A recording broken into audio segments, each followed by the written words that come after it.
স্বাগতম কালীনগর কলেজ। সবাইকে HSA ICT ক্লাসে শুভেচ্ছা।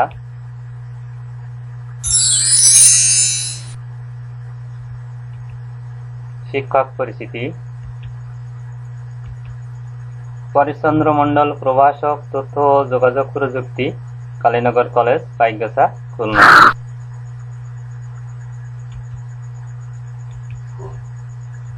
নিচের ছবিগুলো দেখি।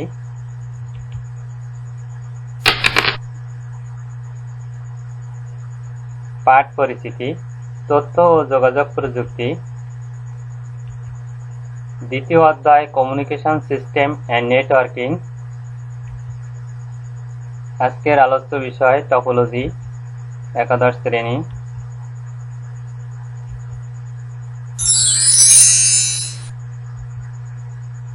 শিক্ষণফল। এই পাঠ শেষে শিক্ষার্থীরা যা শিখবে: 1. টপোলজি কি তা বলতে পারবে। 2. বিভিন্ন টপোলজি ব্যাখ্যা করতে পারবে। 3. বিভিন্ন টপোলজির সুবিধা ও অসুবিধা জানতে পারবে। টপোলজি কি? টপোলজি কম্পিউটার নেটওয়ার্কে কম্পিউটার সমূহ একটি অন্যটির সাথে সংযুক্ত থাকার পদ্ধতিকে টপোলজি বলে। আবার বলি, টপোলজি কম্পিউটার নেটওয়ার্কে কম্পিউটার সমূহ একটি অন্যটির সাথে সংযুক্ত থাকার পদ্ধতিকে টপোলজি বলে। নেটওয়ার্ক টপোলজি 6 ধরনের, যথা: 1. Bus topology, 2. Ring topology, 3. Star topology, 4. Tree topology, 5. Mesh topology, 6. Hybrid topology.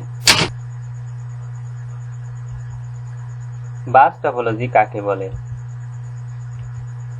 Bus topology যে টপোলজিতে একটি মূল তারের সাথে সব কয়টি ওয়ার্ক স্টেশন বা কম্পিউটার সংযুক্ত থাকে তাকে বাস টপোলজি বলে।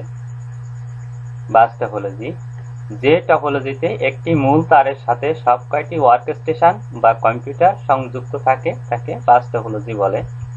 নিচের চিত্রটি খেয়াল করি। বাস টপোলজির সুবিধা। বাস টপোলজি সহজ সরল। এই টপোলজিতে কম কেবলের প্রয়োজন হয় বলে খরচ কম পড়ে। টপোলজির কোনো কম্পিউটার নষ্ট হলেও সম্পূর্ণ সিস্টেমের উপর কোনো প্রভাব পড়ে না। বাস টপোলজির অসুবিধা। বাস টপোলজির ডেটা চলাচলের গতি কম।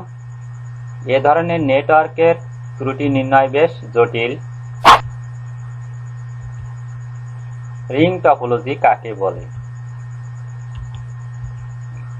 রিং টপোলজি যে টপোলজিতে একটি কম্পিউটার অপর কম্পিউটারগুলোর সাথে রিং আকারে যুক্ত থাকে তাকে রিং টপোলজি বলে।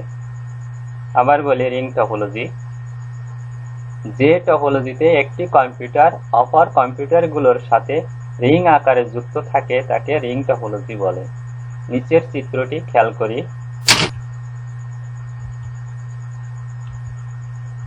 রিং টপোলজির সুবিধা।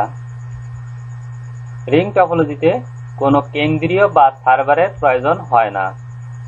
নেটওয়ার্কে কম্পিউটারের সংখ্যা বাড়ালেও এর দক্ষতা খুব বেশি প্রভাবিত হয় না। নেটওয়ার্কে অবস্থিত প্রতিটি কম্পিউটারের গুরুত্ব সমান। অসুবিধা। রিং টপোলজিতে কোনো কম্পিউটার নষ্ট হয়ে গেলে সম্পূর্ণ নেটওয়ার্ক অচল হয়ে পড়ে। নতুন কম্পিউটারের সংযোগ দেওয়ার প্রয়োজন হলে পূর্বের সিস্টেম ভেঙে নতুনভাবে তৈরি করতে হয়। নেটওয়ার্কের কম্পিউটারের সংখ্যা বেশি হলে ডেটা ট্রান্সমিশন বিঘ্নিত হয়। স্টার টপোলজি যে নেটওয়ার্কে একটি কম্পিউটার অপর একটি কম্পিউটারের সাথে এমনভাবে যুক্ত থাকে যা দেখতে অনেকটা আকাশের তারার মতো তাকে স্টার নেটওয়ার্ক বা স্টার টপোলজি বলে। আবার বলি, স্টার টপোলজি যে নেটওয়ার্কে একটি কম্পিউটার অপর একটি কম্পিউটারের সাথে এমনভাবে যুক্ত থাকে যা দেখতে অনেকটা আকাশের তারার মতো তাকে স্টার নেটওয়ার্ক বা স্টার টপোলজি বলে। নিচের চিত্রটি খেয়াল করি। স্টার টপোলজির সুবিধা। স্টার টপোলজিতে কোনো কম্পিউটার নষ্ট হয়ে গেলে সম্পূর্ণ সিস্টেম অচল হয়ে যায় না। নতুন একটি কম্পিউটার সংযোগ দেওয়ার প্রয়োজন হলে শুধু হাবের সাথে সংযোগ দিলে চলে। কেন্দ্রীয়ভাবে এ টপোলজি নিয়ন্ত্রণ করা যায় বলে ত্রুটি নির্ণয় সহজ, ডেটা চলাচলের গতি বেশি। স্টার টপোলজির অসুবিধা: হাব বা সুইচ নষ্ট হয়ে গেলে সম্পূর্ণ সিস্টেম অচল হয়ে যায়। প্রতিটি কম্পিউটার হাবের সাথে যুক্ত করার জন্য প্রচুর কেবলের প্রয়োজন হয়, ফলে স্টার টপোলজি ব্যয়বহুল। ট্রি টপোলজি: যে টপোলজিতে কম্পিউটারগুলো পরস্পরের সাথে শাখা প্রশাখা হিসাবে বিন্যস্ত থাকে, যা দেখতে অনেকটা গাছের মতো, তাকে ট্রি টপোলজি বলে।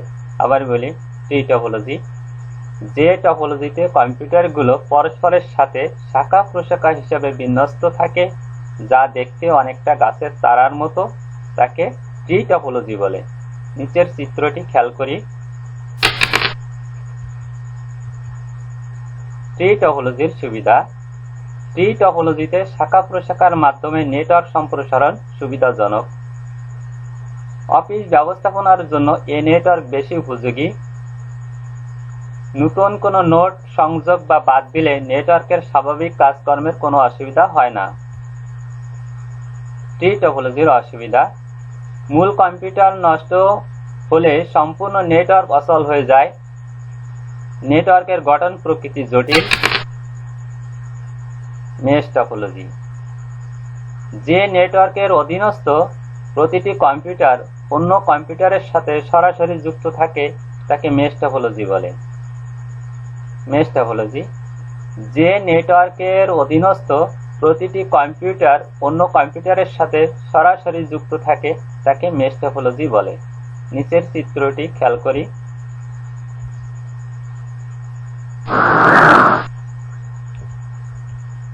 মেশ টপোলজির সুবিধা: যে কোনো দুটি কম্পিউটারের মধ্যে দ্রুত ডেটা আদান প্রদান করা যায়। যে কোনো কম্পিউটার নষ্ট হয়ে গেলে অন্য কম্পিউটারে ডেটা আদান প্রদানে কোনো সমস্যা হয় না। নেটওয়ার্কের সমস্যা খুব সহজে সমাধান করা যায়। ডেটা কমিউনিকেশনে অনেক বেশি নিশ্চয়তা থাকে।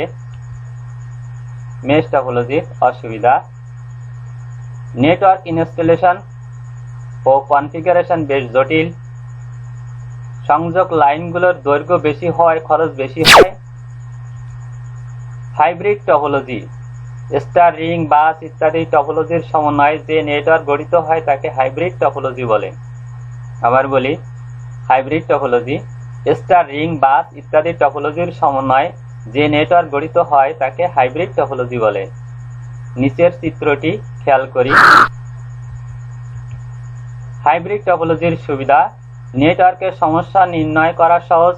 প্রয়োজন অনুযায়ী নেটওয়ার্কে বৃদ্ধি করা যায়। হাইব্রিড টপোলজির অসুবিধা: কোনো এক অংশ নষ্ট হলে সম্পূর্ণ নেটওয়ার্ক নষ্ট না হয়ে অংশবিশেষ নষ্ট হয়ে যায়। ব্যবহৃত হাব সবসময় সচল রাখতে হয়।